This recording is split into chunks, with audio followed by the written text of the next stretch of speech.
Tak mniej więcej prezentuje się szczecińska marina.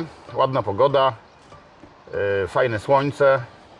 My stoimy koło z kamerą zarejestrowanego, jak widać, w Szczecinie przepięknego jachtu. Statku, sam nie wiem, jest dość spory. Drewniany Olander. No coś naprawdę wyśmienitego, jeżeli chodzi o kwestie designu i takiej marynistycznej atmosfery. No i słuchajcie, właśnie tak najlepiej zaczynać smakować Szczecina. Zanim wyruszymy do Szczecina, czas na dwa odkrycia, które tłumaczą to miasto. Odkrycia oba historyczne i o znaczeniu strategicznym. Otóż po pierwsze Szczecin nieprzyłączony, po drugie Szczecin odcięty. Nieprzyłączony do Polski bardzo długo, wbrew pewnym stereotypom, czy też takiej ogólnej świadomości. Szczecin do Polski nie został przyłączony w 1945 roku. Tak naprawdę najbardziej taki decydujący moment w historii przepychanek, po której stronie granicy Szczecin ostatecznie wyląduje. Chyba kluczowym momentem był rok 1959, kiedy Chruszczow został podpuszczony, czy tak trochę wkręcony przez Polaków i przyjął honorowe obywatelstwo miasta Szczecina. I przyjmuje się, że to od tego 1959 roku dopiero jest polskie miasto, w którym jego świeżo upieczeni mieszkańcy mogli zacząć się rozpakowywać. To oznacza, że mamy do czynienia z najmłodszym społeczeństwem miejskim w Polsce, o najkrótszym czasie oswojania się ze miejscem zamieszkania, co nie muszę nikomu tłumaczyć, że ma kolosalny wpływ na tożsamość miasta, na to, jak ono się rozwijało. I to jest właśnie ten Szczecin przyłączony. Chociaż kontrowersje nawet dalej trwały i Polacy się wciąż bali, że do rewizji tej granicy polsko-niemieckiej może dojść. A Szczecin odcięty to Szczecin sensacyjne odkrycie, ponieważ pierwotne przeznaczenie Szczecina jako miasta i portu to była obsługa całego transportu, całego handlu, tranzytu z Górnego Śląska. Czyli cała produkcja kopalni hut Górnego Śląska, największego obok Zagłębia Rury, Zagłębia Przemysłowego w Niemczech, szła kanałem gliwickim z Gliwic do Koźla. Tam było przeładowywane to na większe barki. 3,5 tysiąca takich wielkich barek spływało przez Breslau do Szczecin i tu były rozładowywane. I one stanowiły Szczecin, te barki, z tym towarem, z tym wszystkim, co przywoziły.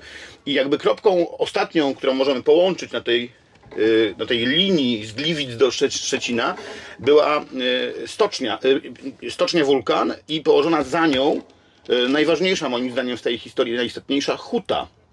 Huta, która należała do rodziny Henkel von Donnersmarck i ta huta była jedną z najważniejszych w całym przemyśle niemieckim, ponieważ w tej hucie szczecińskiej spotykał się węgiel koksujący z Górnego Śląska z najlepszą na świecie szwedzką stalą i ta huta to była huta o profilu odlewniczym z 3 wielkimi piecami. Ta huta odlewała korpusy silników, była jednym z najważniejszych w ogóle punktów na mapie III Rzeszy. Z tą wiedzą wyruszamy do Szczecina na żywo.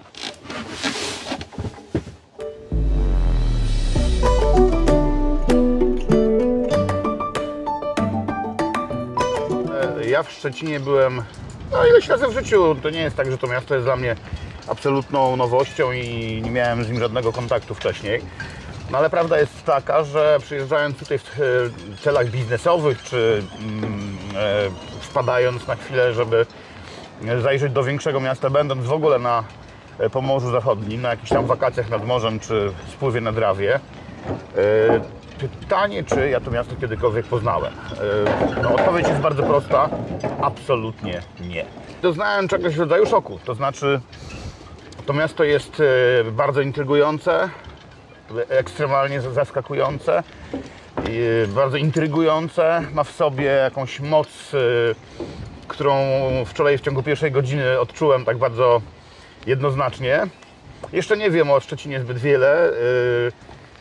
Uważam się na tym etapie jeszcze za takiego delikatnego szczecińskiego ignoranta, ale to się zmieni, ponieważ mam już pierwszych kilka tropów i śledztwo szybko doprowadzi nas do odkrycia tajemnicy, dlaczego Szczecin jest mega super.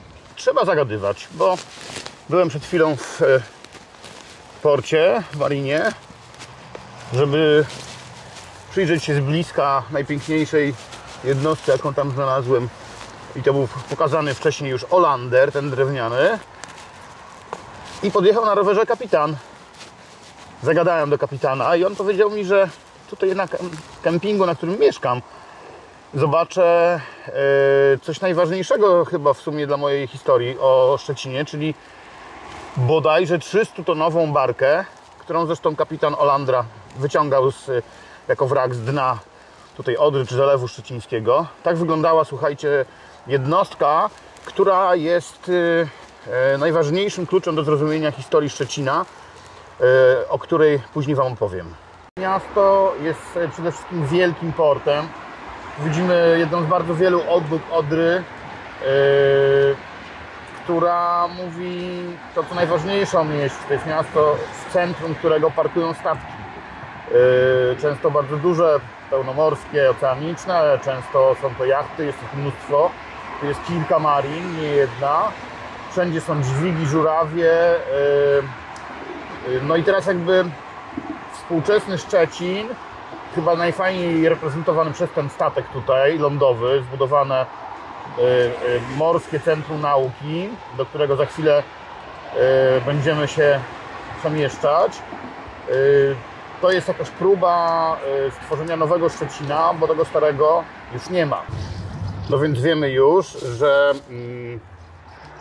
Szczecin jest rozległy, a żeby to udowodnić i skonkretyzować, to uświadommy sobie, że Szczecin ma powierzchnię ponad 300 000 km², to jest mniej więcej tyle samo co Kraków. No to, że w Krakowie mieszka 1 000 000 ludzi, a w Szczecinie niecałe 400 000. Duża część Szczecina to woda i wokół tej wody wszystko się będzie oczywiście kręcić. Takich barek jak Izabela, wyobraźcie sobie, że 100 lat temu po Odrze pływało 3,5 tysiąca. 3,5 tysiąca takich statków.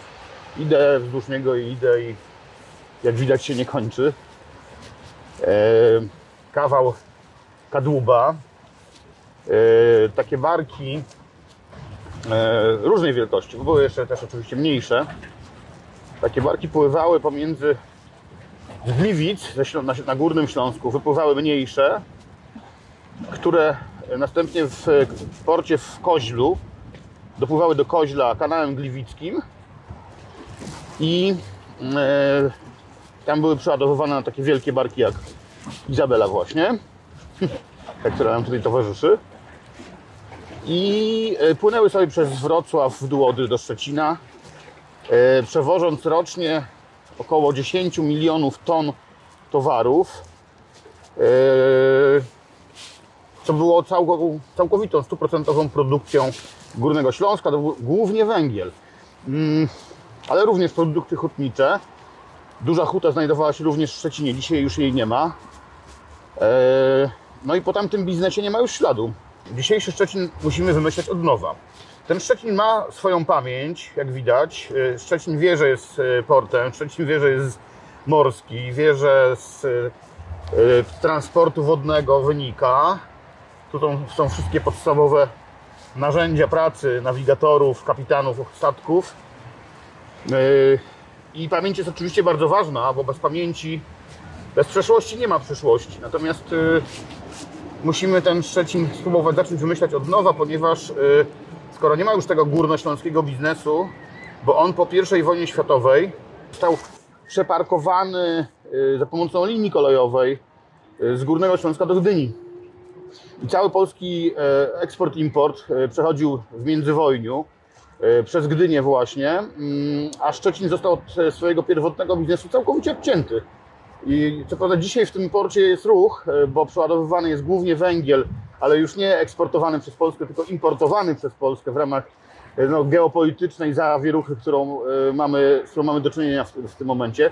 To ten ruch nie usprawiedliwia istnienia takiego gigantycznego portu, jaki pozostał po tamtej historii.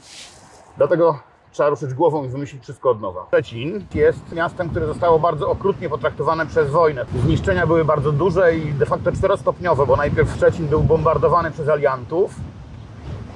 To były naloty dywanowe na miasto przemysłowe, bardzo ważne, w którym były stocznie, w którym była huta. Potem Rosjanie ukradli 3,5 tysiąca odrzańskich barek, które były podstawowym elementem całego ekosystemu gospodarczego, który tutaj sankcjonował obecność Szczecina w całym niemieckim systemie gospodarczym. Potem jeszcze wkroczyli Polacy, którzy nie będąc pewnymi tego, czy Szczecin będzie polski, czy może jednak wróci do Niemiec, bo to się decydowało aż do 1959 roku, więc Polacy też kradli, demontowali, wywozili, co się nie przyczyniło do kondycji Szczecina z lat 60., bo jest miastem o najmłodszej tożsamości w naszym kraju, ponieważ dopiero od początku lat 60. można było o Szczecinie myśleć jako o naprawdę polskim mieście, które nie wróci jednak do pierwotnych właścicieli, mieszkańców, gospodarzy, czyli Niemców. Dzisiejszy Szczecin to jest taki outsider, to jest miasto w pewnym sensie najbardziej efektywnie wyizolowane z terytorium dzisiejszej Polski.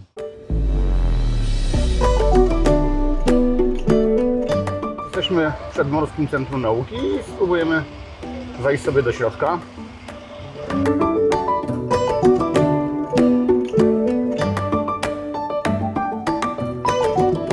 W tej wielkiej betonowej kuli jest planetarium, do którego nie wchodzimy dzisiaj.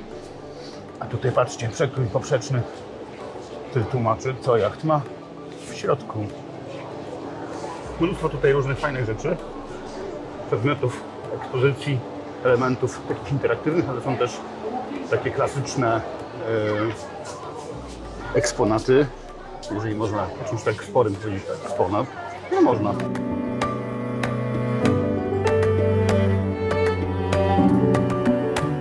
Prądy morskie, patrzcie jak fajnie wygląda cyrkulacja na oceanach, ona jest szczególnie istotna w momencie, kiedy próbujemy zrozumieć fenomeny związane z globalnym handlem w czasach, kiedy wszystkie statki były napędzane siłą wiatru, żagle. Dzisiaj jakby nie łapiemy tej rzeczywistości do końca, bo silniki zmieniły reguły gry w sztuce żeglowania, pływania po morzach i oceanach, ale pierwotnie ten, kto znał tą animację, ten rządził światem.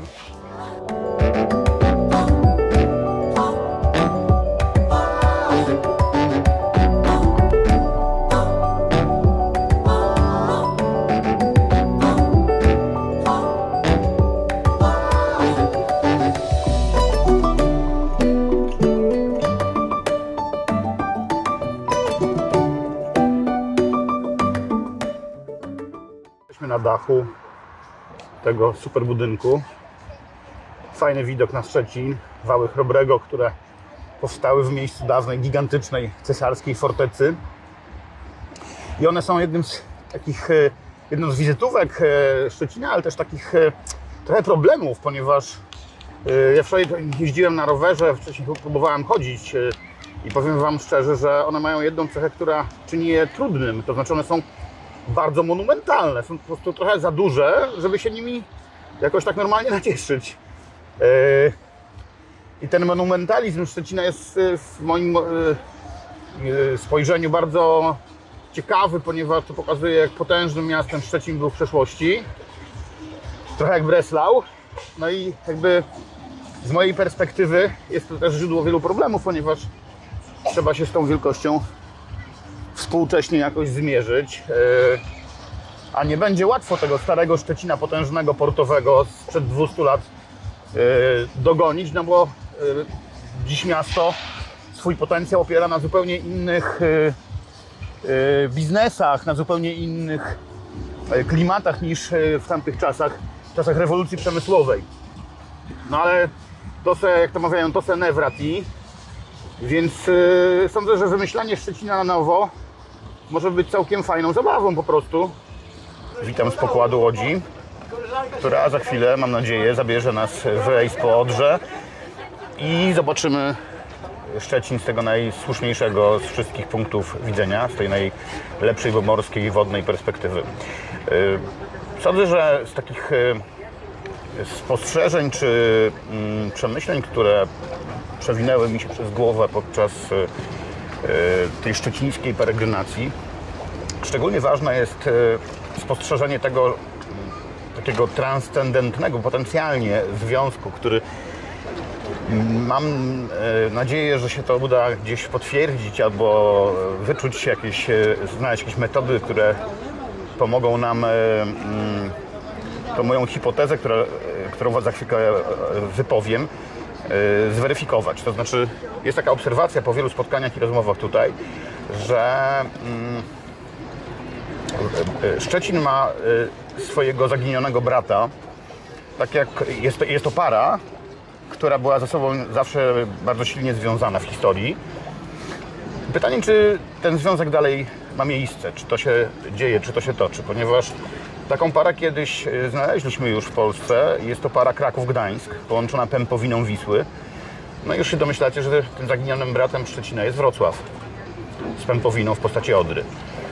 Rzeczywiście jest tak, że przez setki lat te dwa miasta były ze sobą bardzo bezpośrednio, blisko związane i tak naprawdę ciężko byłoby w ogóle o nich mówić w oderwaniu od tej jakby bardzo głębokiej, handlowej, ale nie tylko handlowej relacji. Bo Odrą płynęły towary, idee. Mamy tu wielką puszkę paprykarzu szczecińskiego, który, no nie da się odmówić mu tego, że jest kultowy. Chociaż ja osobiście dyskutowałbym tutaj estetycznie z koncepcją tej instalacji.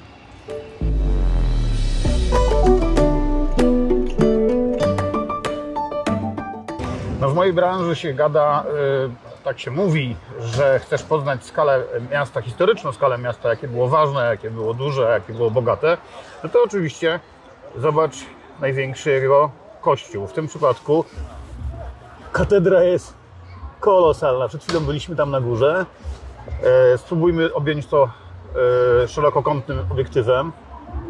No, nie mieści się w kadrze. Pokażę Wam zaskakujące bardzo, i to niekoniecznie w dobrym tego słowa znaczeniu, centrum Szczecina, centrum, którego de facto nie ma. Co więcej, jak dowiedziałem się przed chwilą od jednego z moich rozmówców, centrum, którego zresztą nigdy nie było, ponieważ Szczecin nigdy nie miał jednego konkretnego głównego rynku, tylko jako miasto hanzeatyckie miał tych rynków wiele, mniejszych, tematycznych, bardziej wyspecjalizowanych. I te targi już pierwotnie nie stworzyły podobnej przestrzeni do, na przykład krakowskiej czy warszawskiej.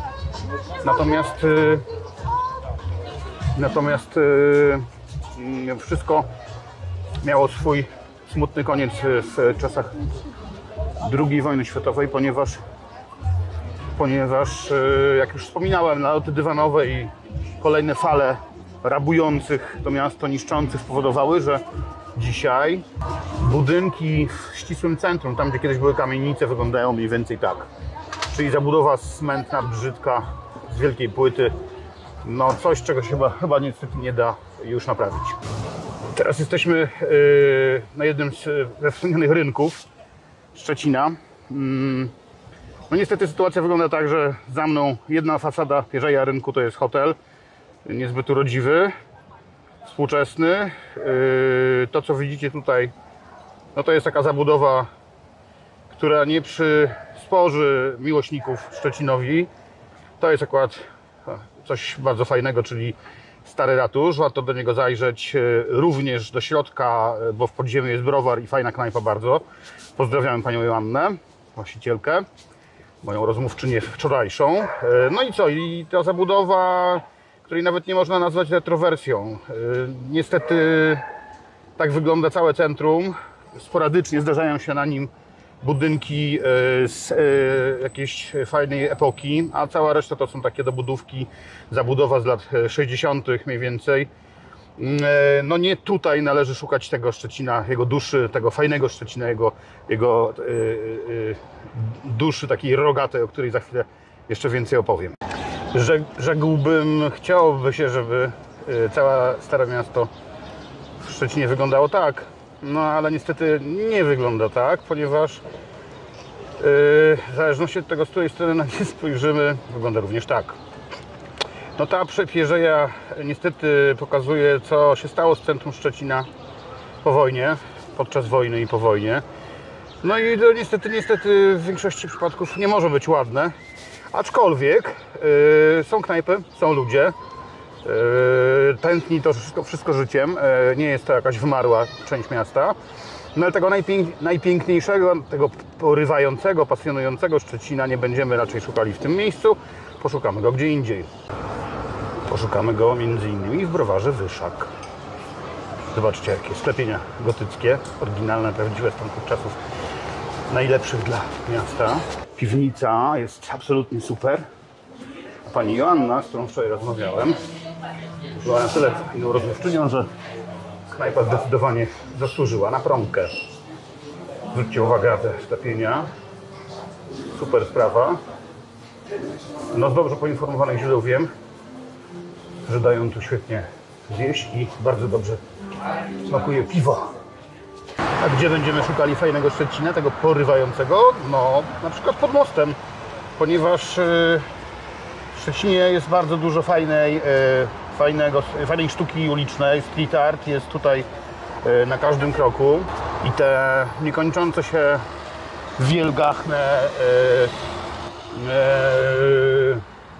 mosty, wiadukty, one są jedną wielką galerią sztuki.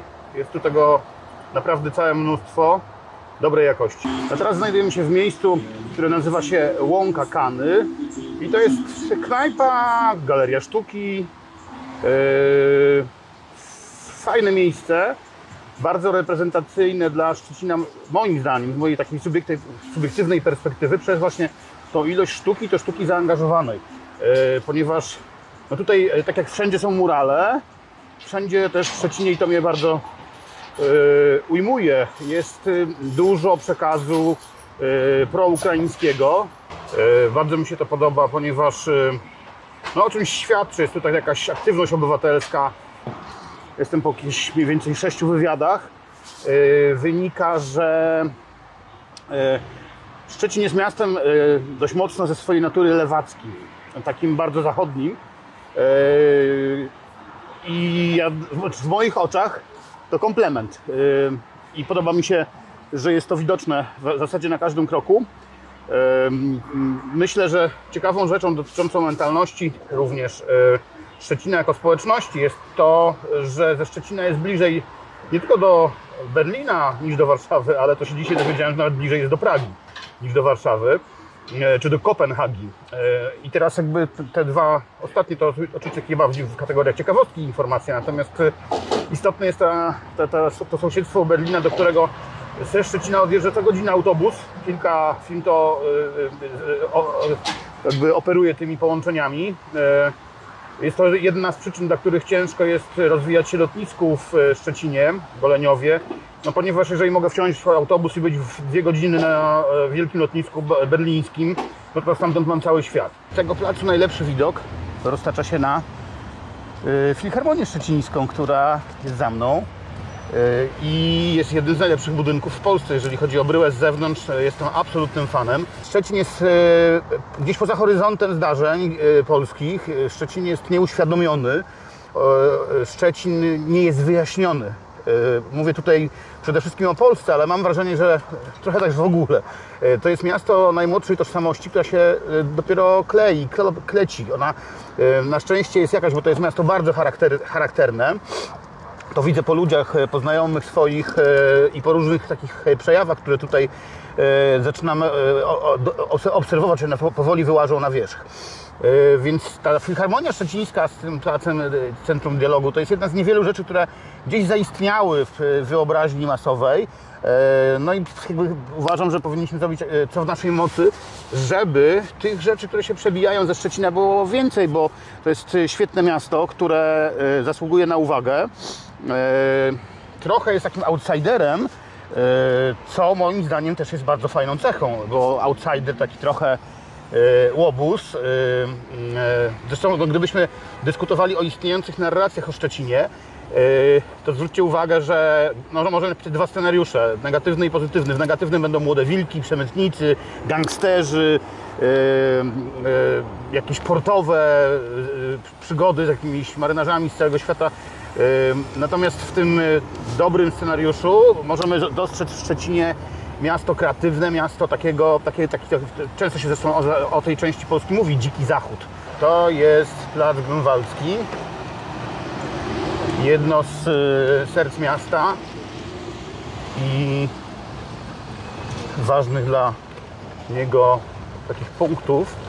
Ten plac jest duży i ten paryski klimat ponoć no wiąże się z całą pewnością z tym, że jest to taki plac gwiaździsty. Można docenić architekturę. Zobaczcie, jednak tutaj się zaczynają takie budynki, które pokazują Szczecin secesyjny. To jest trochę inna wersja Szczecina niż ten, który oglądaliśmy dotąd. Portowy czy średniowieczny, gotycki. Musiałem się zatrzymać i wyłączyć kamerę. I zasuwamy. Słuchajcie, gigantyczny cmentarz, który jest jednocześnie wielkim parkiem wspaniałym z potężnymi drzewami. Wygląda to kosmicznie dosyć. Ma 120 lat ten cmentarz. Został założony na początku poprzedniego wieku. I no, widziałem go na mapie. Można się tutaj zgubić, ale też można wybrać się na jakiś mega spacer. Jest oczywiście cicho. Bardzo pięknie. Szczecin ma taką strategię, którą napisało dwóch chłopaków, których nawet mam przyjemność osobiście znać. Nazywa się Szczecin The Floating Garden 2000 bodajże 50. Czyli z mojego nieudolnego angielskiego tłumacząc, pływający ogród. Mówiąc o monumentalizmie budowli szczecińskich, miałem na myśli to, co się pojawia za mną. Gigantyczna bryła, jedna z kilku takich wzdłuż wałów Chrobrego. Nasi poprzednicy w Szczecinie w ten sposób demonstrowali swoją potęgę. A dziś te budynki wieńczą właśnie cel naszego dzisiejszego przemieszczenia się, czyli wały Chrobrego, na które właśnie wypełzniemy zaraz. No, jesteśmy na wałach Chrobrego, które są takim podsumowaniem Szczecina w ogóle w sumie. Dosyć dobrym, bo jak pojeździłem dzisiaj dalej po mieście, oddalając się od centrum, no to pierwszy raz w życiu poczułem ten Szczecin taki, jaki chyba widzą jego mieszkańcy, którzy jeżdżą tutaj tramwajami, rowerami po całym terenie, terytorium. A i tak tylko liznąłem kawałeczek, dostrzegłem czubek gór lodowej, bo żeby w sensowny sposób odczytać Szczecin, wydaje mi się, że trzeba by było oczywiście spędzić o wiele więcej czasu w nim, popływać jakąś łódką po tych kanałach, wszystkich jeziorze Dąbie, Zalewie Szczecińskim, dopłynąć do Świnoujścia. Pamiętajmy o tym, że Szczecin występuje w parze ze Świnoujściem, dosłownie ich przenosi w tym sensie, że zespół portowy jest wspólny. Ten szczeciński port jest najbardziej w mieście z wszystkich polskich miast portowych. W Gdańsku port północny jest daleko od centrum, właściwie mało kto go widział. Trochę nowy port widać i trochę widać oczywiście na Motławie ten średniowieczny stary port, ale to nie do końca pozwala sobie wyobrazić. Tutaj ten port jest wszędzie. To powoduje, że to miasto ma czym oddychać. I jednocześnie, skoro dowiedzieliśmy się, że ma najmłodszą tożsamość w Polsce, oczywiście pytanie takie fundamentalne będzie brzmiało, jaka ta tożsamość jest. No, na pewno nie do końca ukształtowana, na pewno jest jakaś, jest inna, ma charakter.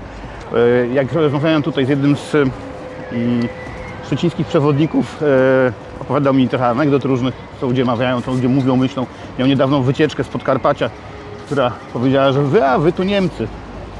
Tylko u nas na Podkarpaciu jest prawdziwa Polska. No ja pokiwałem oczywiście głową, bo wiemy wszyscy, że mroźne Podkarpacie w pewnym sensie rzeczywiście jest prawdziwą Polską. Nie zawsze taką dającą powód do dumy, ale nie będę tutaj teraz zaczepiał Podkarpacia oczywiście, ponieważ ważniejszy jest ta pierwsza obserwacja, że wy tu Niemcy. No może ja odpowiem Podkarpacianom tak, no może to i są Niemcy, ale to są nasi Niemcy.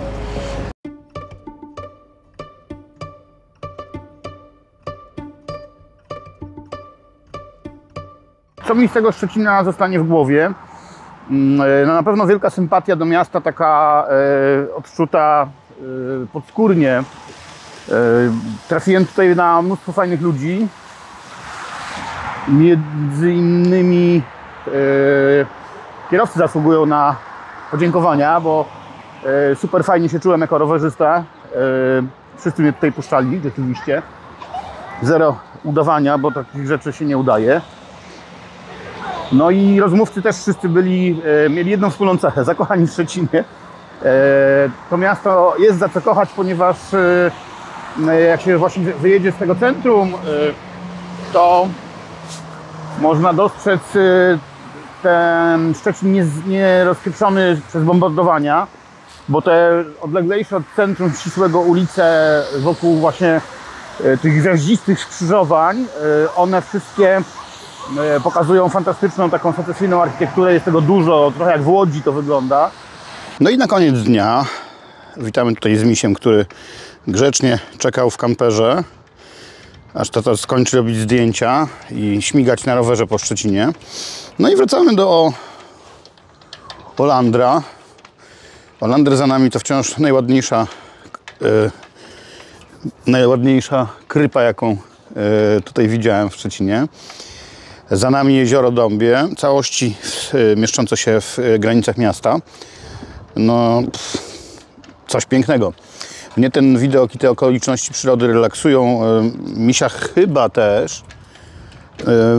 No i myślę, że można być zadowolonym z mieszkania w takim miejscu, a jeżeli nie można mieszkać, to na pewno warto do niego przyjechać i się próbować nacieszyć po prostu.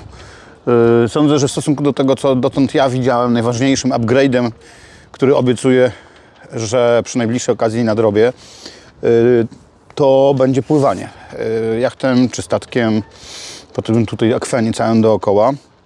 Z różnych szczecińskich dzisiejszych rozmów co wynikało? Wynikało między innymi to, że to miasto jest totalnie zwrócone twarzą ku wodzie.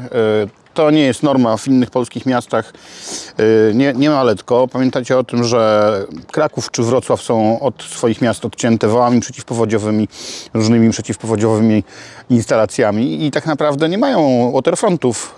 Są nad tymi rzekami obecne trochę symbolicznie. Albo nieobecnie. Tak naprawdę to taki waterfront ma Gdańsk, taki waterfront ma Bydgoszcz i taki waterfront może być w przyszłości Elbląg, bo jeszcze go nie zrobił. Natomiast tutaj w Szczecinie, chociaż jest to dziwne miasto, bo wzbudziło moją ogromną sympatię, mimo tego, że nie ma centrum. A jeżeli już w ogóle się dopatrzymy tego centrum, to ono jest pokryte, poprzetykanym tymi dosyć szkaradnymi budynkami z lat 60. i późniejszych. To nie jest niestety fajna retrowersja. A mimo to jest super. Znaczy, sytuację Szczecina ratują wyspy, sytuację Szczecina ratują te wszystkie pływające za nami jachty, wielkie statki oceaniczne, które tutaj potrafią zawijać żaglowce na tych zlotach.